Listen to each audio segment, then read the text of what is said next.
Λοιπόν, σήμερα έχουμε έρθει στα δέσποτα ζώα για να τα βγάλουμε βόλτα άμα θέλουμε ή να τα υιοθετήσουμε. Και πάμε και θα σας δείξω ποιο σκυλάκι έχουμε πάει βόλτα εμείς.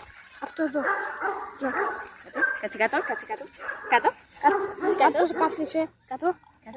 Όχ, νεράκι. Μπράβο. Γεια έχεις Βασίλη.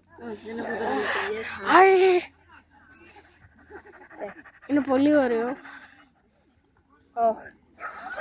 Όχ, όχ, όχ. Τι έγινε?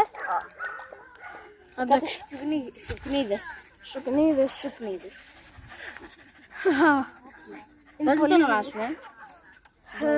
Λοιπόν, Ας θέλει μην το να είναι ονομάσουμε. πολλές βόλτες και είναι και πολύ γρήγορο και είναι και πολύ γλυκό. Και είναι και πολύ καλός φίλος. Θα το ονομάσουμε φίλο. Όντως. Φίλο να τον ονομάσουμε. Τι φίλο? Φίλο που πέφτει. Όντως, όντως. Όντως. Πάμε παρά, πάμε παρά. Αυτό ήταν το βίντεο. Like και subscribe. Και στο επόμενο βίντεο θα τα πούμε. Και άμα θέλεις κι άλλα σκυλιά να δεις. Δεν ξέρω πότε θα το κάνουμε πάλι ξανά. Αλλά τέλος πάντων. Γεια!